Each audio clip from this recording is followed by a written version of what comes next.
பார்த்தீங்கன்னா வீரா மயக்க ஊசி போட்டாங்க. போட்டுமே லைட்டாக தான் மயங்கியிருப்பான். வாந்தி எடுத்த இடத்துலயே மயங்கி படுத்து கிடப்பான். வேறு உள்ளே எடுத்துகிட்டு போனாலுமே நல்ல மயக்கம் வந்தால் மட்டும்தான் சர்ஜரி பண்ண முடியும். கொஞ்சம் வெயிட் பண்ண சொல்லுவாங்க. நான் வறண்டால கொண்டு போனாலுமே அவன் மயங்கலை. கண் ஆனால் முழிச்சு தான் இருக்கும். உடம்பு தான் ஒரு மாதிரி ஆயிருக்கு. ஆனால் கண் முழிச்சு தான் இருப்பான். இதில் சொதப்பல் வந்து பார்த்திங்கன்னா இவனும் வீராவும் நம்பி ரொம்ப 1 ஹவருக்கு மேலே ஆயிடுச்சு. அப்புறம் அதோட நான் தேட்டருக்கு கொண்டு போகாமல் அங்கேயே மடியிலே போட்டு கொஞ்சம் நேரம் உட்காந்துருந்து அதுக்கப்புறமா தான் நம்ம ஆப்ரேஷன் தேட்டருக்கு கொண்டு போக முடியும். அங்கேயுமே நான் போயுமே ஒரு 10 நிமிஷம் கழித்து தான் இவருடைய சவுண்டே கேட்டுச்சு. பாருங்க மயக்கம் தெரியவே இல்லை. மயக்கமே ஆகவே கிடையாது. தெரியவே இல்லைன்னு சொல்ல மயக்கம் ஆகவே கிடையாதுங்க.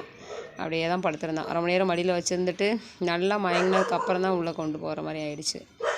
ஒவ்வொரு டாக் பார்த்திங்கன்னா நல்ல இம்யூனிட்டியாக தான் இருக்கிறானுங்க. ஒரு சில பேர் சடனாக மயங்கிடுவானுங்க.